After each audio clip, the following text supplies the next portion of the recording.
അപ്പോൾ ഗൈസ്, ഇന്ന് നമുക്ക് പ്രധാനപ്പെട്ട വർക്ക് വിസ ജോർജിയയിൽ പെർമിറ്റിനെ പറ്റി നമുക്ക് സംസാരിക്കാം. വർക്ക് പെർമിറ്റിനെ പറ്റി. അപ്പോൾ എല്ലാ ഇൻ്റർനാഷണൽ സ്റ്റുഡൻസിനും ഫോറൻസിക്കിനും വേണ്ടിയുള്ള വർക്ക് പെർമിറ്റിനെ പറ്റി നമുക്കിന്ന് സംസാരിക്കാം. Hello guys, welcome back to my YouTube channel. അപ്പോൾ ഇന്ന് ഞാൻ ഒരു ഉപകാരപ്പെട്ട ഒരു വ്ളോഗുമായിട്ടാണ് വന്നിരിക്കുന്നത്. എല്ലാവർക്കും ഉള്ളൊരു ഡൗട്ടാണ്. എൻ്റെ കയ്യിൽ 2-3 കമൻറ്റ് വന്നായിരുന്നു. ചെറിയൊരു ചാനലാണെങ്കിലും 2 കമൻറ്റ് വന്നായിരുന്നു. എല്ലാവരും ഇതിന് സപ്പോർട്ട് ചെയ്താൽ നമുക്കിനി മുന്നോട്ട് പോവാം. അപ്പം എന്തായാലും എന്തെങ്കിലുമൊക്കെ ഡൗട്ട് ഉണ്ടെങ്കിൽ നിങ്ങൾക്ക് ധൈര്യമായിട്ട് എൻ്റെ അടുത്ത് വന്ന് കമൻറ്റിലൂടെ അറിയിക്കാം. നമുക്ക് എല്ലാം ഡൗട്ടൊക്കെ ക്ലിയർ ചെയ്ത് തരാം. ഞാൻ പിന്നെ അതാണ് എല്ലാവർക്കും ഒരു വീഡിയോ ചെയ്യാമെന്ന് വിചാരിച്ചത്. എല്ലാവരുടെ ഡൗട്ടായിരുന്നു വർക്ക് പെർമിറ്റ് എങ്ങനെ ഇവിടെ ഫോറിനേഴ്സിനും ആയാലും ഇൻ്റർനാഷണൽ സ്റ്റുഡൻസിനായാലും എങ്ങനെയാണ് ഇവിടെ വർക്ക് പെർമിറ്റ് ഇപ്പം ഇവിടെ ചെയ്യാൻ പറ്റുമോ ഇല്ലയോ, ഇവിടെ പുതിയ റൂള് വന്നോ ഇല്ലയോ, എല്ലാവർക്കും ഉള്ളൊരു ഡൗട്ടാണ്. അതുകൊണ്ട് തന്നെ ഞാൻ വിചാരിച്ച എന്തായാലും ഒരു വീഡിയോ ചെന്ന് അങ്ങ് ചെയ്ത് കളയാം. അതാകുമ്പോൾ എല്ലാവർക്കും ആ ഡൗട്ട് അങ്ങ് മാറിക്കിട്ടും. അപ്പം ഞാൻ എല്ലാം പഴയ റൂളായാലും എന്തായാലും നിങ്ങൾക്ക് എല്ലാം ഞാൻ പറഞ്ഞു തരുന്നുണ്ട്. ഞാൻ എല്ലാം നോട്ട് ചെയ്ത് വെച്ചിട്ടുണ്ട് എൻ്റെ ഐപാഡിൽ. അപ്പോൾ അത് നമുക്ക് ഓരോ ഇതായിട്ട് നമുക്ക് പറയാം. അപ്പോൾ ഇവിടെ വലിയ മാറ്റങ്ങളാണ് ഈ പ്രാവശ്യം മാർച്ച് 1 മുതൽ ഇവിടെ നല്ല മാറ്റങ്ങളാണ് ഇവിടെ കൊണ്ടുവന്നിരിക്കുന്നത്. ഇവിടുത്തെ സർക്കാർ ഗവൺമെൻറ് ഇവിടെ കൊണ്ടുവന്നിരിക്കുന്നത്. അതുവരെ ഇവിടെ വേറെ പ്രശ്നങ്ങളോ കാര്യങ്ങളോ ഒന്നും ഇല്ലായിരുന്നു. പക്ഷേ ഇപ്പോൾ സഡൻലി മാർച്ച് 1 മുതൽ റൂള് മാറ്റിയിട്ടുണ്ട്. ഫോറിനേഴ്സ് ആയാലും ഇൻ്റർനാഷണൽ സ്റ്റുഡൻസ് ആയാലും ഇവിടെ വർക്ക് ചെയ്യാൻ പാടാണ്. അപ്പം ജോർജിയയിൽ പഠിക്കുന്ന സ്റ്റുഡൻസ് ആയാലും ജോലി ചെയ്യുന്ന ഫോറിനേഴ്സ് ആയാലും ജോർജിയയിലേക്ക് വരാൻ പ്ലാൻ ചെയ്യുന്നവർ എന്തായാലും ഈ വിവരങ്ങൾ തീർച്ചയായിട്ടും അറിഞ്ഞിട്ടേ നിങ്ങൾ വരാവൂ. കാരണം ഇതൊക്കെ ഈ വീഡിയോ നിങ്ങൾക്ക് ഉപകാരപ്പെടുമെന്ന് വിചാരിക്കുന്നു. അല്ലാതെ നിങ്ങൾ എടുത്തു ചാടി ആരെങ്കിലുമൊക്കെ പറയണ കേട്ടിട്ട് നിങ്ങൾ ഉടനെ വരാൻ നിൽക്കല്. എല്ലാം വിശദീകരിച്ച് അറിഞ്ഞ് കാര്യങ്ങളൊക്കെ അറിഞ്ഞ് എൻ്റെ മാക്സിമം അറിവ് ഞാൻ നിങ്ങളുടെ അടുത്ത് ഷെയർ ചെയ്യുന്നു. അത്രേ ഉള്ളൂ. ഞാൻ ഇവിടെ പഠിക്കുകയായതുകൊണ്ട് എനിക്ക് ഇവിടുത്തെ റൂൾ കാര്യങ്ങളൊക്കെ ഇവിടെ അറിയാൻ പറ്റുന്നുണ്ട്. ഓരോരുത്തർ പറഞ്ഞായാലും ഞാൻ എവിടെയെങ്കിലും പോയി അന്വേഷിച്ചായാലും ഞാൻ നിങ്ങൾക്ക് ഓരോ ഡൗട്ടുകൾ ക്ലിയർ ചെയ്ത് തരുന്നതാണ്. അതുകൊണ്ടാണ് ഞാൻ ഈ വീഡിയോ നിങ്ങൾക്ക് ചെയ്യുന്നത്. നിങ്ങൾക്ക് ഉപയോഗം വരുമെന്ന് വിശ്വസിക്കുന്നു. അപ്പം നമുക്ക് ഇവിടുത്തെ പഴയ നിയമം എന്തായിരുന്നു ഞാൻ പറഞ്ഞുതരാം. പണ്ട് ഇവിടെ ജോലി ചെയ്യാൻ 2026 മീൻസ് ഇപ്പം ഈ റൂള് വന്നത് മാർച്ച് 1 മുതലാണ്. അതിന് മുന്നേ വരെ ഇവിടെ ജോലി ചെയ്യാൻ നല്ല എളുപ്പമായിരുന്നു. നമ്മൾ ജസ്റ്റ് ക്യാഷിൽ പോയി കടയിൽ ചോദിക്കുന്നു, നമുക്ക് അവർ ജോലി തന്നാൽ നമുക്ക് ഷുവറായിട്ട് ഇവിടെ ജോലി ചെയ്യാം. അപ്പം ഇപ്പം ഇവിടുത്തെ റൂള് പണ്ടത്തെ ഫോറിനേഴ്സിന് സെപ്പറേറ്റ് വർക്ക് പെർമിറ്റ് പണ്ട് ആവശ്യമില്ലായിരുന്നു. സത്യം പറഞ്ഞാൽ വാലിഡ് വിസ അല്ലെങ്കിലോ റെസിഡൻസ് പെർമിറ്റ് ഉണ്ടെങ്കിലോ നമുക്കിവിടെ ജോലി ചെയ്യാമായിരുന്നു പണ്ട്. ഈ മാർച്ച് 1 റൂളിന് മുന്നേ വരെ നമുക്കത് ചെയ്യാമായിരുന്നു. അതുകൊണ്ട് എന്തെങ്കിലും നമുക്കിപ്പം ഇൻ്റർനാഷണൽ സ്റ്റുഡൻസ് ആയാലും ഡെലിവറി ജോബ്, ടാക്സി, പിന്നെ വോൾട്ട്, അങ്ങനെ ഫുഡ് നമ്മൾ കൊടുക്കുന്ന സർവീസ്, റെസ്റ്റോറൻറ്റിൽ കയറാം, ഹോട്ടലിൽ കയറാം, നമുക്ക് റിയൽ എസ്റ്റേറ്റിൽ ജോലി ചെയ്യാം, ഫ്രീലാൻസിങ് ചെയ്യാം. അതെല്ലാം ഇവിടെ നമുക്ക് ചെയ്യാമായിരുന്നു. നമുക്ക് നേരത്തെ റൂള് പറഞ്ഞതിന് മുന്നേ വരെ പണ്ടൊക്കെ നമുക്ക് അങ്ങനെയായിരുന്നു നമ്മൾ ചെയ്തുകൊണ്ടിരുന്നത്. അല്ലെങ്കിൽ ഫുൾ ടൈം ജോലി നമുക്ക് പാർട്ട് ടൈം അല്ലെങ്കിൽ ഫുൾ ടൈം ജോലി നമുക്ക് എന്ത് വേണമെങ്കിലും ഈ പറഞ്ഞ കാര്യങ്ങൾ ഈ ലിസ്റ്റിൽ നമുക്ക് ചെയ്യാമായിരുന്നു. പക്ഷേ ഇപ്പം ജോർജിയ വളരെ ഈസി ആയിരുന്നു. ഫോറിനേഴ്സിനൊക്കെ ഭയങ്കര എളുപ്പത്തിലൂടെ ജോലി ചെയ്യാനും കാര്യങ്ങളും എല്ലാം വളരെ ഈസി ആയിരുന്ന ഒരു കൺട്രി ആയിരുന്നു ഇത്. ഇനി നമുക്ക് ഇതിനെപ്പറ്റി നിങ്ങൾക്ക് വേറെ ഡൗട്ട് കാണും. എന്താണ് ഇവിടുത്തെ പുതിയ നിയമം ഇപ്പം ഇവിടെ കൊണ്ടുവന്നത്? ഇപ്പം പറഞ്ഞത് ഇവിടെ ഇപ്പം അവർ പറയണതെന്ന് പറഞ്ഞാൽ കൂടുതൽ ആൾക്കാർ ഇവിടെ വന്നുകൊണ്ടിരിക്കുകയാണ്. ഫോറിനേഴ്സ് ആണെങ്കിലും ഇൻ്റർനാഷണൽ ആണെങ്കിലും സ്റ്റുഡൻസ് ആണെങ്കിലും എല്ലാം ജോലി ചെയ്യാൻ വേണ്ടി വന്നുകൊണ്ടിരിക്കുകയാണ്. അപ്പോഴും പിന്നെ അവർ ചിന്തിക്കുന്നത് ഇവിടെ ഇല്ലീഗൽ ജോലി പലരും ചെയ്യുന്നുണ്ട്. എന്ന് വെച്ചാൽ റെസിഡൻസ് പെർമിറ്റ് ഇല്ലാതെ ഇവിടുത്തെ ടെമ്പററി റെസിഡൻസ് ഒന്നും ഇല്ലാതെ തന്നെ ഇവിടെ ഇല്ലീഗലായിട്ട് വർക്ക് ചെയ്യുന്ന ആൾക്കാരുണ്ട്. പിന്നെ അങ്ങനെ വർക്ക് ചെയ്യുമ്പോൾ തന്നെ അവർ ചിന്തിക്കുന്നത് ഇവിടെ ഓൾറെഡി ഇവിടെ ഒരു പുവർ കൺട്രിയാണ്. ജോർജിയ എന്ന് പറയുന്നത് ഒരു പുവർ കൺട്രിയാണ്. അപ്പോൾ അവർ ചിന്തിക്കുന്നത് അവരെ ആൾക്കാർക്ക് ഇവിടെ ജോലി ചെയ്യാനുള്ള അവസരം കിട്ടുന്നില്ല. ഇവിടെ ബാക്കിയുള്ളവരെല്ലാം ജോലി ചെയ്യുന്നു, അവർക്കുള്ള അവസരം ഇവിടെ കിട്ടുന്നില്ല. അങ്ങനെ കുറച്ച് പാടാണ്. അത് കാരണം ഇവിടുത്തെ സർക്കാർ എന്ത് ചെയ്ത് അവർക്ക് ജോലി ഇവിടുത്തെ ആൾക്കാർ ആകെ ചെയ്തു വരുന്ന ജോലിയാണ് ഡെലിവറി, പിന്നെ ടാക്സി. ഇതെല്ലാം നമ്മളെ പിള്ളേരായ ഇൻ്റർനാഷണൽ പിള്ളേരും ഫോറിനേഴ്സും വേറെ കൺട്രിയിൽ നിന്നുള്ള ആൾക്കാരും എല്ലാം വന്ന് എടുത്തെടുത്ത് ഇവിടെ ഉള്ള ആൾക്കാർക്ക് അത് കിട്ടുന്നില്ല. അപ്പോൾ അവർ അങ്ങനത്തെ ഒരു നിയമം, അതുകൊണ്ട് അവർ ചിന്തിച്ച് അങ്ങനെയാണെങ്കിൽ എല്ലാവരും വർക്ക് പെർമിറ്റ് എന്ന് പറഞ്ഞ് ഉള്ള ഒരു കാർഡുണ്ട്, അതൊന്ന് എടുത്തിട്ട് നിങ്ങൾ വർക്ക് ചെയ്യട്ടെ, അങ്ങനെ ആക്കി ഇപ്പോഴത്തെ റൂള്. അപ്പോൾ കുറച്ചുകൂടെ പാടായിരിക്കും, എല്ലാവർക്കും പെട്ടെന്ന് അങ്ങ് ആക്സസ് കിട്ടൂല, പൈസ കാര്യങ്ങൾ അതിൻ്റെ എമൗണ്ടെല്ലാം ഞാൻ ഫുൾ ഡീറ്റെയിൽ പറയുന്നുണ്ട്. നിങ്ങൾ ഈ വീഡിയോ ഫുള്ള് വരെ കാണണം, എന്നാൽ മാത്രമേ നിങ്ങൾക്ക് ഇതെല്ലാം മനസ്സിലാവൂ. അപ്പം ഇതൊക്കെയാണ് അവർക്ക്. അങ്ങനെ അവരൊരു വർക്ക് പെർമിറ്റ് സിസ്റ്റം അവരിവിടെ കൊണ്ടുവന്നു, സ്ട്രിക്റ്റ് ആക്കി അവരിപ്പം ഈ മാർച്ച് 1 മുതൽ അവർ സ്ട്രിക്റ്റ് ആക്കി. പിന്നെ എന്താണ് പുതിയ നിയമം ഇപ്പം വന്നത്? വർക്ക് പെർമിറ്റ് അവർ നിർബന്ധമാക്കി. അതാണ് മെയിനായിട്ടുള്ള നിയമം അവർ ഇപ്രാവശ്യം കൊണ്ടുവന്ന, മാർച്ചിൽ കൊണ്ടുവന്ന പുതിയ നിയമം. ഫോറിനേഴ്സിന് ജോലി ചെയ്യാനാണെങ്കിൽ ഇവിടെ വർക്ക് പെർമിറ്റ് എന്ന് പറഞ്ഞ സാധനം നിങ്ങൾ ചെയ്തിരിക്കണം.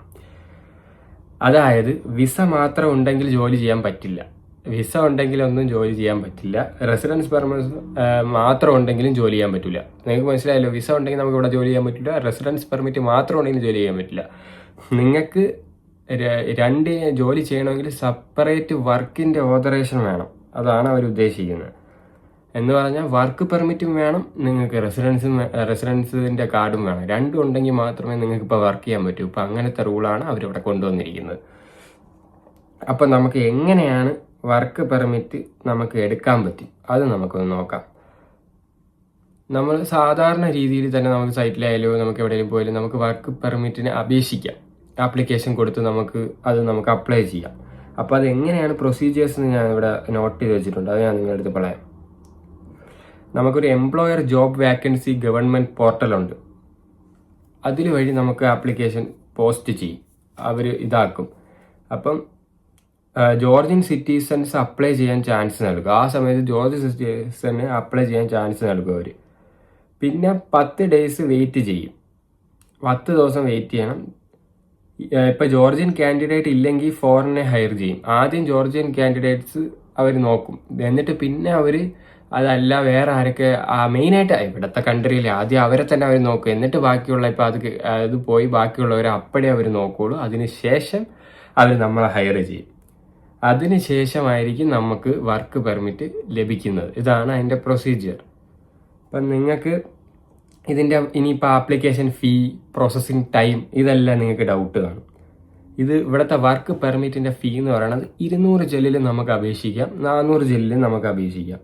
200 എന്ന് പറഞ്ഞാൽ നോർമൽ പ്രോസസ്സിങ്ങിനാണ്. ഒരു സമയം ഉണ്ട്, നല്ല സമയം എടുക്കുമായിരിക്കും അത് കിട്ടാനായാലും എന്തായാലും. ഇപ്പം ഫാസ്റ്റ് പ്രോസസ്സിങ്ങിനാണ് 400 ജെല്ല് നമ്മൾ അടയ്ക്കുന്നത്. പിന്നെ ഇതൊക്കെ ഈ നോർമൽ നിങ്ങൾ ഉദ്ദേശിക്കുന്ന നോർമൽ എന്ന് പറഞ്ഞാൽ ഏകദേശം നിങ്ങൾക്കിപ്പം പൈസ ഇപ്പം പെട്ടെന്ന് നമുക്ക് അർജന്റ്ലി വേണമെങ്കിൽ നമ്മൾ എന്തായാലും ഫാസ്റ്റ് പ്രോസസ്സിങ് തന്നെ ചെയ്യണം. കാരണം ഏകദേശം നമുക്കൊരു 10 daysനുള്ളിൽ കിട്ടാനാണ് ആ 400 ജെല്ലിന് അടയ്ക്കുന്നത്. മറ്റേന്ന് പറയുന്നത് 1 മാസം എടുക്കും ഏകദേശം നമുക്ക് കിട്ടാനായാലും. അപ്പോൾ അത് അനുസരിച്ച് നിങ്ങൾക്ക് എങ്ങനെയാണ് അത് കംഫർട്ടബിൾ അതനുസരിച്ച് നമുക്ക് ചെയ്യാൻ വേണ്ടിയാണ് അവർ 2 ഓപ്ഷൻ തന്നിട്ടുണ്ട്. പിന്നെ എല്ലാവരും ഒരു ഡൗട്ട്, പെർമിറ്റ് ഇല്ലാതെ ജോലി ചെയ്താൽ എന്ത് സംഭവിക്കും എന്നുള്ളൊരു ഡൗട്ടുണ്ട്.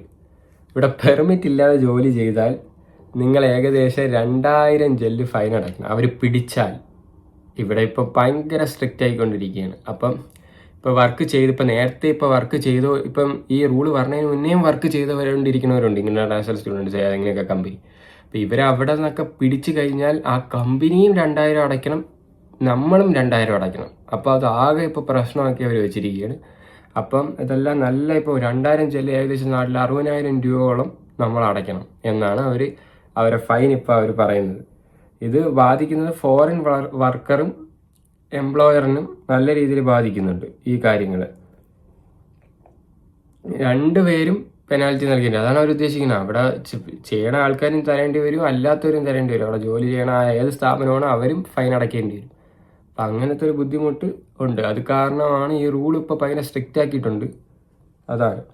പിന്നെ ഇൻ്റർനാഷണൽ സ്റ്റുഡൻസിന് എന്താണ് ഇവിടെ അതിൽ ഇമ്പാക്റ്റ് എന്താണെന്നാണ് അടുത്ത ഞാനൊന്ന് നോക്കി വെച്ചിരിക്കുന്നത്. നിങ്ങളെല്ലാവരും ഇപ്പം ജോർജിയയിൽ പഠിക്കുന്ന ഇൻ്റർനാഷണൽ സ്റ്റുഡൻറ് റെസിഡൻസ് പെർമിറ്റ് കൊണ്ട് ജോലി ചെയ്യാൻ സാധിച്ചു പണ്ടൊക്കെ. ഇപ്പോൾ അത് പറ്റൂല. സ്റ്റുഡൻസ് റെസിഡൻസ് പെർമിറ്റ് കൊണ്ട് മാത്രം ജോലി ചെയ്യാൻ പറ്റൂല, വർക്ക് പെർമിറ്റ് കൂടി വേണം. അതാണ് ഉദ്ദേശിക്കുന്നത്. രണ്ടും വേണം, നിങ്ങൾക്ക് ആ റെസിഡൻസും വേണം, വർക്ക് പെർമിറ്റും വേണം. അപ്പം അത്രയും ഇപ്പം പാടാക്കിക്കൊണ്ടിരിക്കുകയാണ്. അതിനാൽ ലീഗൽ പെർമിഷൻ ചെക്ക് ചെയ്യണം. എന്ന് വെച്ചാൽ അവർ അപ്രൂവ് തന്നാൽ മാത്രമേ ഇനിയിപ്പോൾ ജോലി ചെയ്യാൻ നമുക്ക് പറ്റുള്ളൂ. പിന്നെ ഇവിടുത്തെ എത്രയാണ് സമയപരിധി അതിൻ്റെയൊക്കെ. ജോർജിയ ജോലി ചെയ്യുന്ന ഫോറിനേഴ്സ് 2027 വരെ സമയം നൽകും വർക്ക് പെർമിറ്റ് അപ്ലൈ ചെയ്യാൻ. ഇപ്പം അങ്ങനെയാണ് വന്നിരിക്കുന്നത്. ഇപ്പോൾ വേറെ ആൾക്കാർക്കൊക്കെ ആണെങ്കിൽ ഇപ്പം നേരത്തെ ചെയ്തുകൊണ്ടിരിക്കുന്നവർക്കൊക്കെ 2027 വരെ സമയം കൊടുത്തിട്ടുണ്ട് അവർ അപ്ലൈ ചെയ്യാൻ, വർക്ക് പെർമിറ്റ് അപ്ലൈ ചെയ്യാൻ. അതിനുള്ളിൽ പെർമിറ്റ് എടുക്കണം എന്ന് വെച്ചാൽ ഈ ഒരു 6 മാസം 8 മാസം അവർ ടൈം കൊടുത്തിട്ടുണ്ട്. പക്ഷേ വർക്ക് പെർമിറ്റ് എടുക്കണം, ഇല്ലെങ്കിൽ അവർ ഫൈൻ അടയ്ക്കണം, പെനൽറ്റി അടയ്ക്കണം. പിടിച്ചു കഴിഞ്ഞാൽ വൻ പ്രശ്നമാണ്. ഇതാണ് മെയിൻ കാര്യങ്ങൾ ഇവിടെ നടക്കുന്നത്. ചുരുക്കം പറഞ്ഞാൽ നിങ്ങൾ ജോലി ചെയ്യാൻ വരുന്നവരാണെങ്കിലോ സ്റ്റഡി ചെയ്യാൻ വരുന്നവരാണെങ്കിലോ വർക്ക് പെർമിറ്റ് ഇപ്പം നിർബന്ധമാക്കിയിട്ടുണ്ട്. അപ്പോൾ എന്താണെങ്കിലും നിങ്ങൾ എല്ലാം അന്വേഷിച്ച് കാര്യങ്ങളൊക്കെ ചെയ്ത് വർക്ക് പെർമിറ്റ് ഉണ്ടെങ്കിൽ നിങ്ങൾക്ക് ഇവിടെ സുഖമായിട്ട് ജോലി ചെയ്യാം, ഒരു പ്രശ്നമില്ല. ഇൻ്റർനാഷണൽ സ്റ്റുഡൻസ് ആണെങ്കിൽ നിങ്ങൾക്ക് എന്തായാലും ഒരു വർക്ക് പെർമിറ്റ് അപേക്ഷിക്കണം. സൈറ്റിലുണ്ട്, ഞാൻ പറഞ്ഞിട്ടുണ്ട്. അതുവഴി നിങ്ങൾക്ക് അപേക്ഷിക്കാം. 200 ജെൽ അല്ലെങ്കിൽ 400 ജെല്ല് അങ്ങനെ നമുക്ക് അപേക്ഷിക്കാം. എന്നിട്ട് ആ വർക്ക് പെർമിറ്റ് കൊണ്ട് നമുക്ക് ആ കടയിലെ ആളെ ഇതാക്കിയാൽ കടയിലെ ആളെ കൊണ്ടുപോയി നമ്മളത് ചെയ്ത് കഴിഞ്ഞാൽ നമുക്ക് വർക്ക് ചെയ്യാം. വേറെ തടസ്സങ്ങളൊന്നുമില്ല. അവരിത് ചെയ്യാൻ ഉദ്ദേശിക്കുന്നത് ഇവിടെ ആൾക്കാർക്ക് ഇവിടെ ഭയങ്കരമായിട്ട് ജോലി കുറയുന്നുണ്ട്. ഇവിടെ അപ്പന്മാരായാലും അമ്മമാരായാലും ആർക്കായാലും പാടാണ്. നമ്മളെല്ലാവരും വന്ന് ജോലി എടുക്കുന്നു എന്നുള്ള രീതിയിലായപ്പോഴാണ് അവർ അത് ചെയ്യാൻ വേണ്ടി അവർ ഉദ്ദേശിക്കുന്നത്.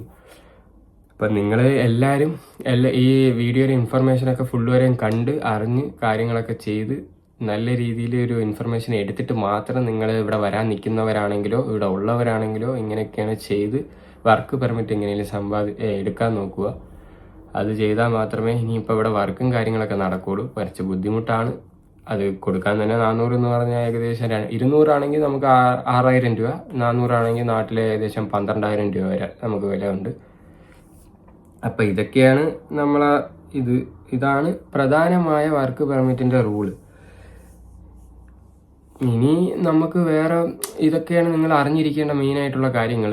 ഇത് നിങ്ങൾക്ക് നല്ല യൂസ്ഫുൾ ആയ വീഡിയോ എന്ന് ഞാൻ വിശ്വസിക്കുന്നു. നിങ്ങൾക്ക് വേറെ വല്ല ഡൗട്ട് ഉണ്ടെങ്കിൽ നിങ്ങൾക്ക് അറിയിക്കാം. ഈ വീഡിയോ ഞാൻ ഇന്ന് തന്നെ പോസ്റ്റ് ചെയ്യാണ്. അപ്പം ഈ വീഡിയോ നിങ്ങൾ എന്തായാലും കണ്ടിട്ട് ലൈക്ക് ചെയ്യണം, ഷെയർ ചെയ്യണം, സബ്സ്ക്രൈബ് ചെയ്യണം.